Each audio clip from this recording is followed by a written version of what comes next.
You're listening to an Airwave Media Podcast. It's a long way to Tipperary.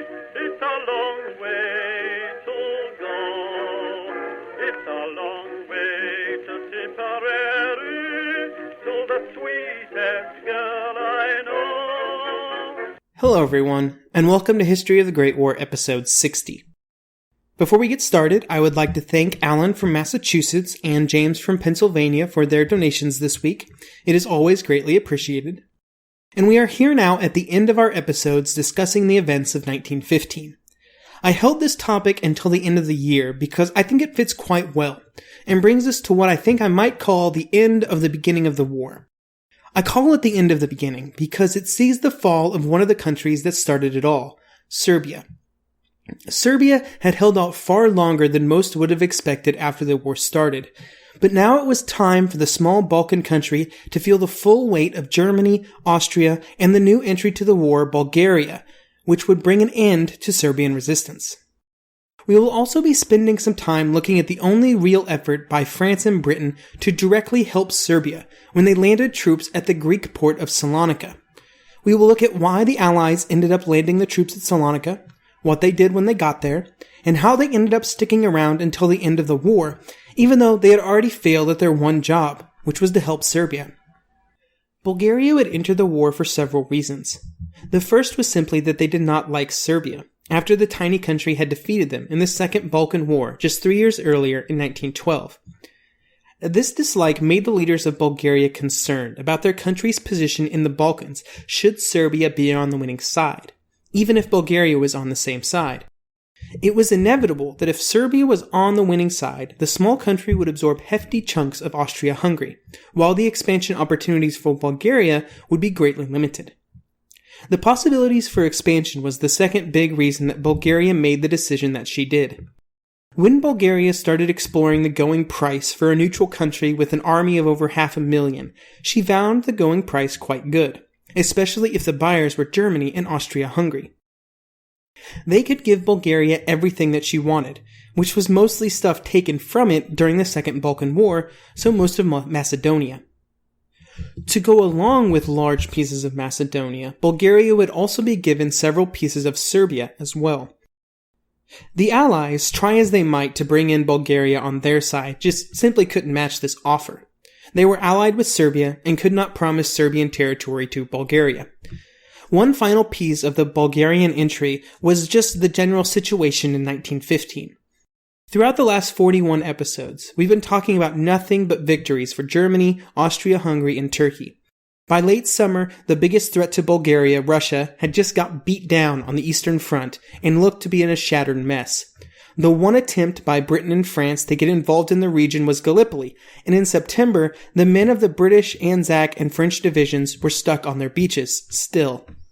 The Italian campaign was just a straight disaster. When looking at all three of these factors, the hatred of Serbia, the rewards promised to them, and the Allied situation in 1915, it seems the only question to ask was when Bulgaria would enter the war, and the answer to that question was September 6, 1915. After entering the war, the conversation with the German High Command quickly came around to what should be done about the Serbian problem. The Serbian problem could be defined as, why does Serbia exist? To which the unanimous answer among Germany, Austria-Hungary, and Bulgaria was, we should make it not exist. And that is what they would do.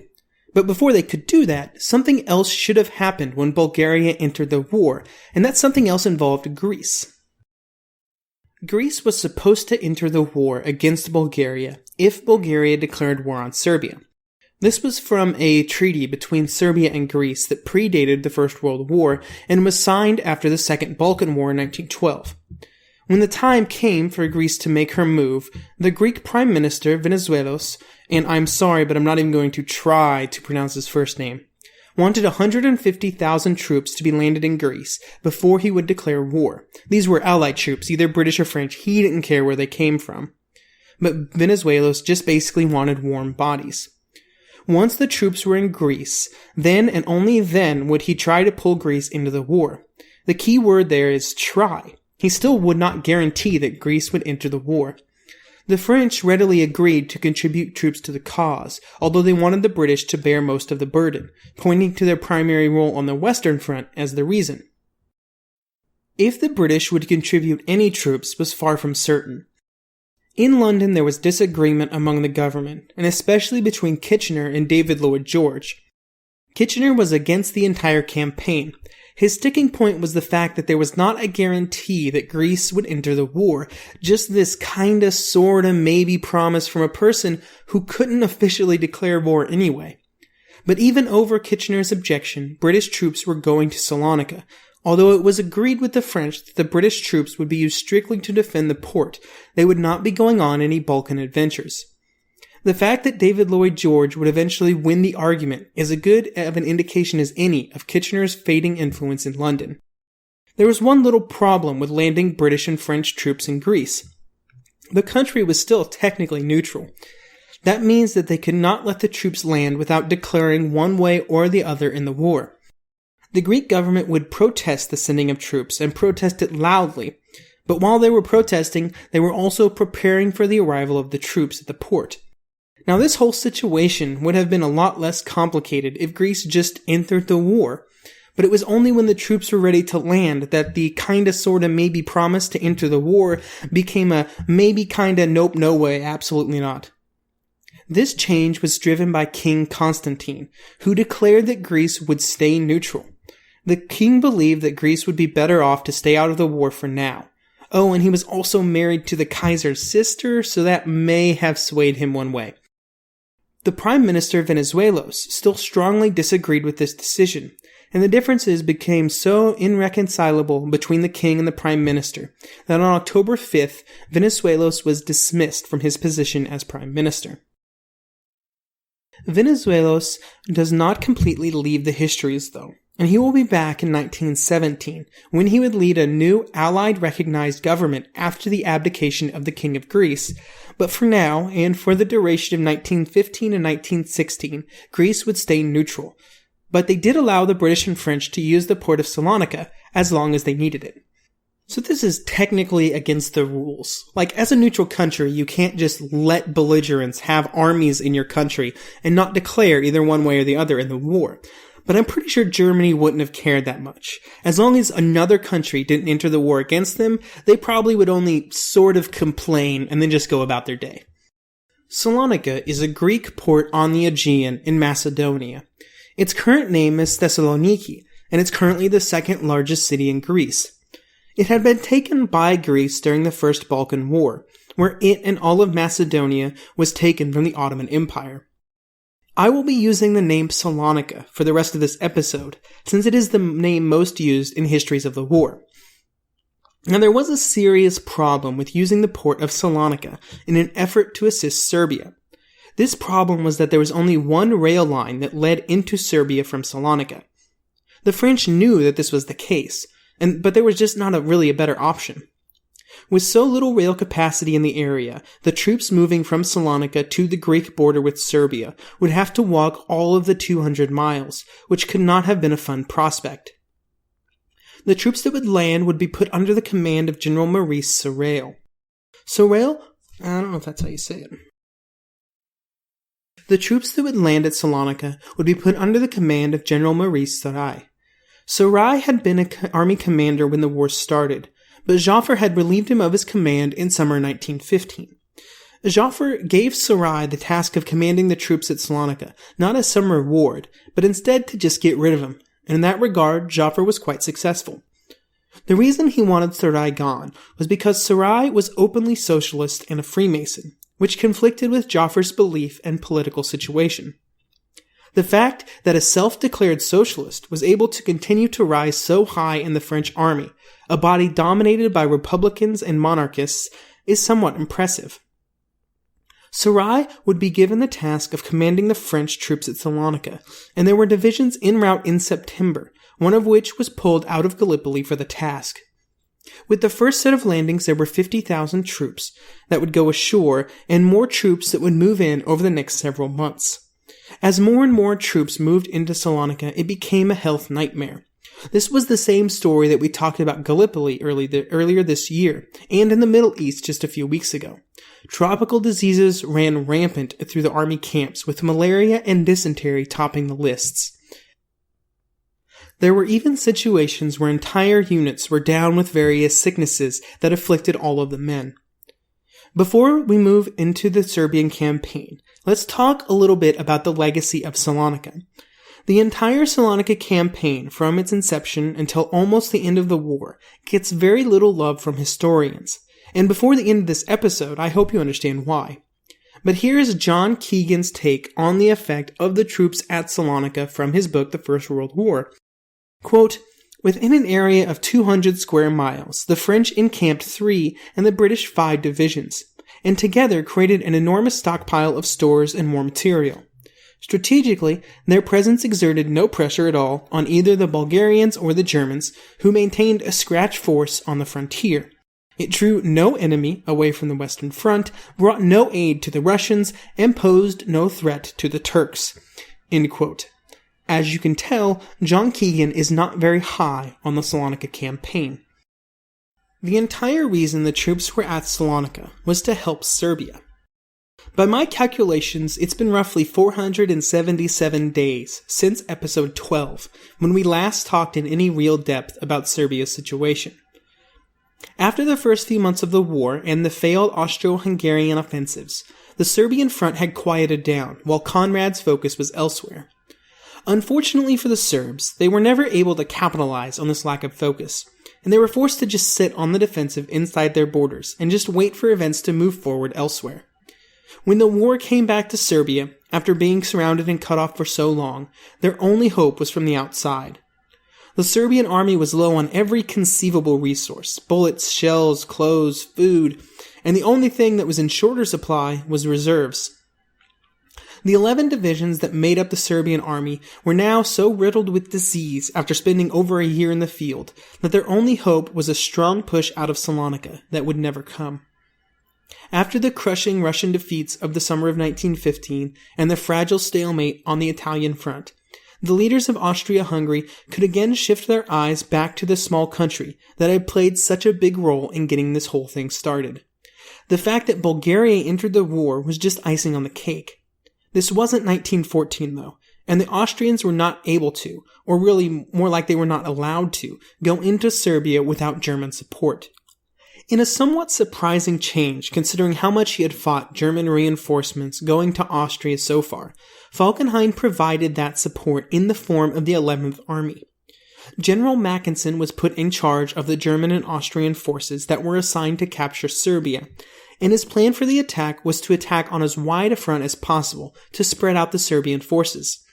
He would also coordinate his attack with a Bulgarian attack of 200,000 men, bringing their combined total to over 500,000. The Bulgarian attack was about more than just numbers, though. Since the start of the war, nearly the entire Serbian army had been concentrated on the northern and eastern borders of the country to defend against Austria. When some of the forces were moved south, they found a border that had no prepared defensive lines, and they had no time to create them. The campaign was really a foregone conclusion. The Serbians could have had the greatest army in the world at this point in the war, and they still would have been forced out by sheer weight of numbers. The only question now was how long the Serbians could hold out. The final countdown for Serbia would begin on October the 5th, as the bombardment began. The next day, the attack was launched across the Danube and Drina rivers, and unlike the first month of the war, when the Serbian forces had held the line at the rivers, this time there was no stopping the onslaught. Both of the rivers were decisively breached in under a day, and just 2 days later, on October the 9th, Belgrade was captured.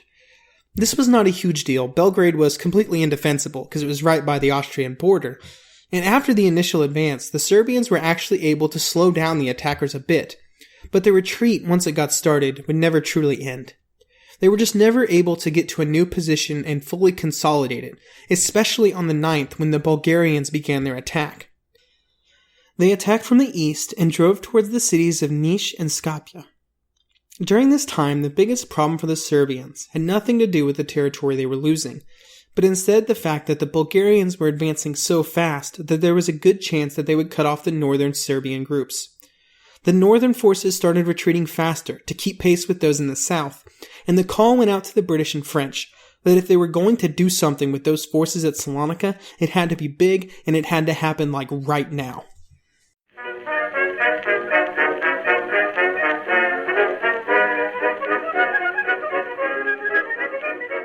The one truth about human history is that change is inevitable. But the one thing that has never changed is that humans need food to survive.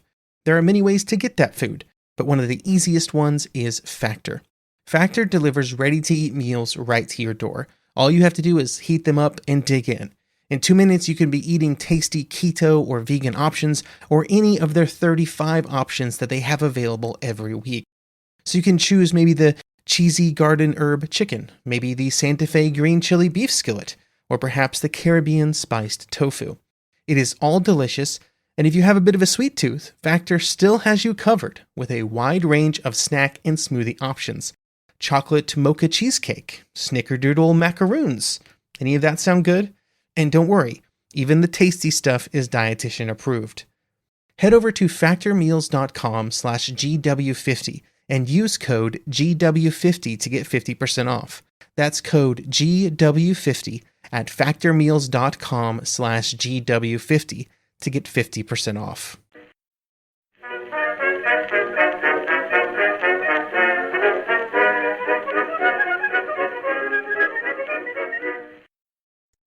Not only did this attack need to be launched soon for Serbia's sake, but also because about half of the Bulgarian army was attacking directly towards the rail line running from the port to the Serbian border.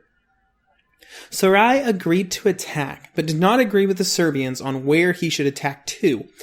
Serbia wanted him to attack towards Niš, which was about 150 miles from Salonika. Sarai just straight up refused to entertain this idea, believing that it was too far into Serbian territory. Sarai was concerned that his troops would be cut off in Serbia without access to their supply lines. Next, the Serbians suggested that he attack towards Skopje, which was about half the distance at 75 miles. But again, Sarai thought this would be an unwise move. Sarai would summarize his reason for refusal by saying simply that, quote, one cannot do something with nothing. The timer on Serbia was running out during all of these discussions, and word of Sarai's decisions had made their way back to France, and October the 15th, he was forced to move French troops into Serbia, even if he didn't want to. Unfortunately, by this time it was simply too late, and the Bulgarians had been able to get between the French advance and the Serbian retreat. Sarai would leave his forces in Serbia for over a month, but eventually it became apparent that the troops were not serving any purpose, and on November the 23rd, the order was given to retreat. While the French were deciding whether or not to help, the Serbians continued to be in full retreat throughout their country. The Germans, Austrians, and Bulgarians were all trying to cut off their retreat to complete the destruction of the Serbian army, but they were just never able to get it done. The fact that the Serbians were able to avoid encirclement is even more surprising when you consider the fact that they had tens of thousands of civilians and Austrian prisoners of war with them. They were almost caught in Kosovo, but after slipping away, they made their way into Montenegro. The retreat then continued through Montenegro and into Albania, and from there to the Adriatic Sea. The hope was that on the Adriatic they could be supplied from the sea by their allies, but the road through Albania was hard, and somewhere around 50,000 soldiers and civilians were lost in the journey over the mountains. Most of these deaths were due to disease, starvation, and exposure to the cold. The Serbian president, Nikola Pašić, was very disappointed in his allies, and made it very well known that he blamed their indecisiveness for the fall of his country. The fact that the French troops under Sarai had been unable to make a decisive move to save Serbia was a contributing factor to the fall of the French government that was discussed in episode 54. The long-term goal of reaching the coast was that they could be evacuated by the Royal Navy and the Italian Navy, if possible. But it would take several months, all the way until February 1916, before all of the Serbians were on the Greek island of Corfu. 150,000 evacuees reached the island, but many would die after reaching it, never able to fully recover from the hardships on the mainland. Even with all of these losses, the Serbian army would recuperate on the Greek island, and it would eventually move to Salonika to assist the British and French forces there. In fact, Serbia would never officially surrender, and would play a role in the last months of the war, when the forces in Salonika, finally fulfilling their role, advanced into the Balkans. The advance into the Balkans at the end of the war was almost 3 years in the future, and for now, there was some debate about whether or not the troops should stay at Salonika. This was another one of those topics that was discussed at that all-important meeting between all of the allies at Chantilly. The topic of Serbia was discussed on December the 4th. The positions going into the meeting were that the British wanted to leave and the French wanted to stay in Salonika. David Lloyd George was one of the few British representatives at the conference who wanted to stay. His reasoning was that a breakthrough into the Balkans could not be more difficult than in France, so why not send troops there? Even with George's support, it became apparent that the British simply would not budge on leaving, and so the first day ended with the French also agreeing to move the troops out of Salonika. While this was the agreement on the 4th of December, the next day the French Council of Ministers just decided that they were not okay with this being the decision. They put their heads together and formulated an argument that would get the British to change their minds. A critical piece in the argument came from the Russians. At the meeting on the 6th, the British were faced with a united front from both France and Russia. Joffre had even went so far as to write up a specific plan of action and circulated copies to the French and Russian representatives. The Russians started the meeting with an impassioned speech emphasizing the importance of tying up any possible Austrian and German troops. After the Russian delegates had completed their part, Joffre took the stage.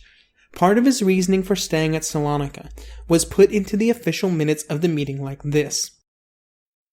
Quote, "The decision of the Allies to abandon Salonika will worsen the strategic situation in the present and the future.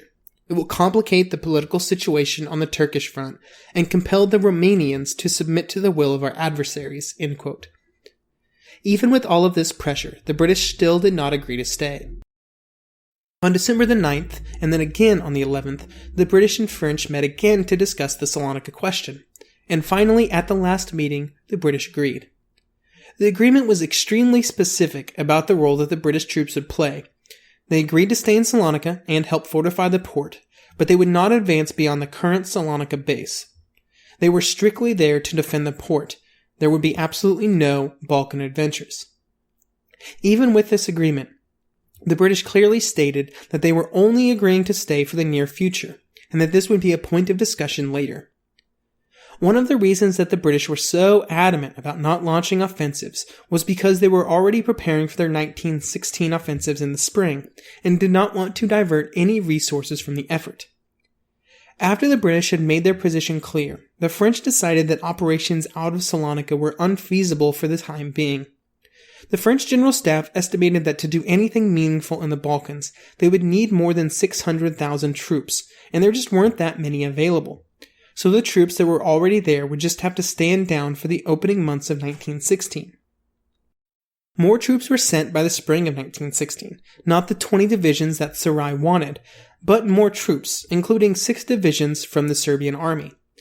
The conditions over the summer of 1916 were miserable, not that much different than Gallipoli had been in the summer of 1915. It was hot, there was tons of malaria causing tons of other diseases.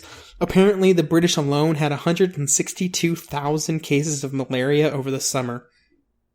Even with the reinforcements, there was little chance of any action until they were forced by a future ally, Romania. It was very important to Romania that as many Bulgarian troops be tied down as possible, so the Romanian leaders said that they would only enter the war if an offensive was launched out of Salonika. This request was made in July 1916, but an offensive would not be possible by Sarai until September.